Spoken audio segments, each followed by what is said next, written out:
இன்றைய புனிதர் அறிவோம். டிசம்பர் 24. காண்டியின் புனித யோவான் கந்தீசியஸ்.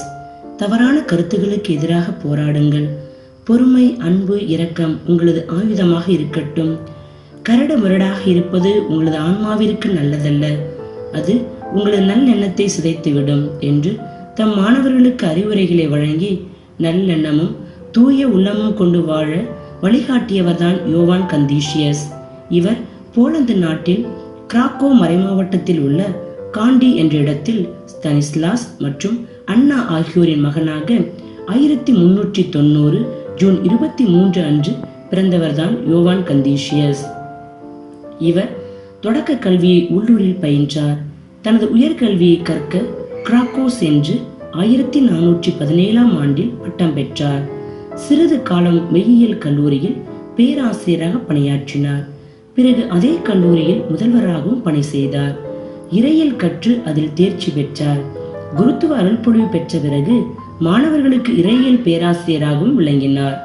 எல்லாவற்றையும் திறம்பட செய்யும் யோவானை கிராக்கோ மறைமாவட்டத்தில் உள்ள ஓக்ஸ் என்னும் சிறிய பங்கின் பங்கு தந்தையாகவும் நியமிக்கப்பட்டார்.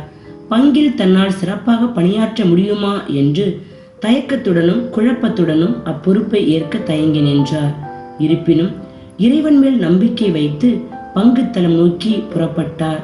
தமது அன்பு மற்றும் கனிவான பழகு முறையினால் எல்லா மக்களின் மனங்களையும் கொள்ளை கொண்டார்.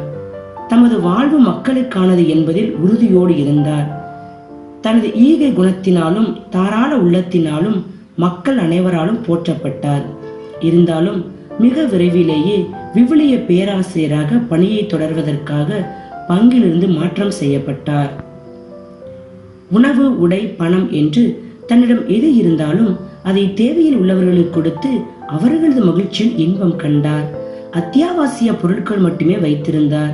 பல நேரங்களில் தனது காலில் உள்ள ஷூவையும் கழட்டி ஏழைகளுக்கு கொடுத்துவிட்டு குளிரால் வெடிப்பு ஏற்பட்டு ரத்தம் வடியும் கால்களோடு நடந்து கொண்டிருந்திருக்கிறார். குறைவாக உண்டு குறைவான நேரமே உறங்கி மாமிச உணவுகளை தவிர்த்தார். சமூகத்தில் மதிப்பு குறைந்துள்ள ஏழை எளிய மக்கள், இறைவனுக்கு எதிராக குற்றமிழைக்கும் மக்கள் ஆகியோருக்காக தினமும் ஜெபித்து தனது வாழ்வை அர்ப்பணித்தார். அவர் உணவருந்தும் வேளையில் உணவு என்று யாராவது அவரிடம் வந்தால், அவர் பிச்சைக்காரராக இருந்தாலும் சரி, அவரையும் வரவழைத்து தன்னிடம் உள்ள உணவை முழுமையாக கொடுத்து விடுவார். அவ்வாறு ஒருமுறை கொடுத்து விட்டு வீடு திரும்பிய போது புதுமையாக அவரது மேஜையில் உள்ள உணவு பாத்திரம் நிறைந்திருந்தது. மறைசாட்சியாக வேண்டும் என்று விரும்பிய யோவான் ரோமைக்கு 4 முறை திருப்பயணமாக சென்றார். அவ்வாறு ஒரு பயணத்தில் திருடர்கள் இவரை வழிமறித்து ஆயுதங்களால் தாக்கி அவரிடம் இருந்த எல்லா உடைமைகளையும் பறித்து சென்றார்கள். அவர்கள் சிறிது தூரம் சென்ற பிறகு தனது சட்டை பைக்குள் கைவிட்டார். அங்கு ஒரு தங்க நாணயம் இருப்பதை கண்டார். உடனே அந்த திருடர்களை பின்தொடர்ந்து, நீங்கள் இந்த நாணயத்தை விட்டுவிட்டு வந்துவிட்டீர்கள் என்று கூறி அதை அவர்களிடம் ஒப்படைத்தார். இதை கண்ட அந்த திருடர்கள் மனம் வருந்தினார்கள். மனமாற்றம் அடைந்த அந்த திருடர்கள் இவரது காலில் விழுந்து மன்னிப்பு வேண்டினார்கள். பயணத்தின் போது எண்ணற்ற புதுமைகளை செய்த யோவான் கந்தீசியஸ் மறைசாட்சியாகும் பாக்கியம் மட்டும் கிடைக்கவில்லை. அதற்காக அவர் மனம் வருந்தவில்லை. இதுவே இறைவனின் திருவுளம் என்று ஏற்றுக்கொண்டார். வீண் பேச்சு பேசிக் கொண்டிருக்கிறவரிடமிருந்து தன்னை காத்துக்கொள்ள தமது அறையின் சுவர்களில் மற்றவர்கள் மீது அவதூறு கூறுவது மற்றும் துன்பம் விளைவிப்பதிலிருந்து உங்களை காத்து கொள்ளுங்கள், ஏனென்றால் சரி செய்வது என்பது மிகவும் சிக்கலான காரியம் என்று எழுதி வைத்தார். தவறான கருத்துகளுக்கு எதிராக போராடினார்.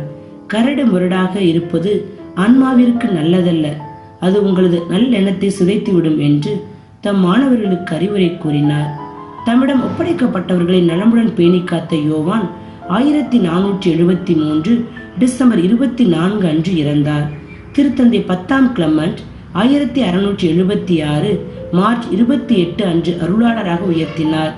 திருத்தந்தை 13ஆம் கிளமெண்ட் 1767 ஜூலை 16 அன்று புனிதர் பட்டம் வழங்கினார். புனிதரிடமிருந்து கற்போம். அன்பு, பொறுமை, இரக்கம் நம் வாழ்வின் ஆயுதங்களாக இருக்கட்டும்.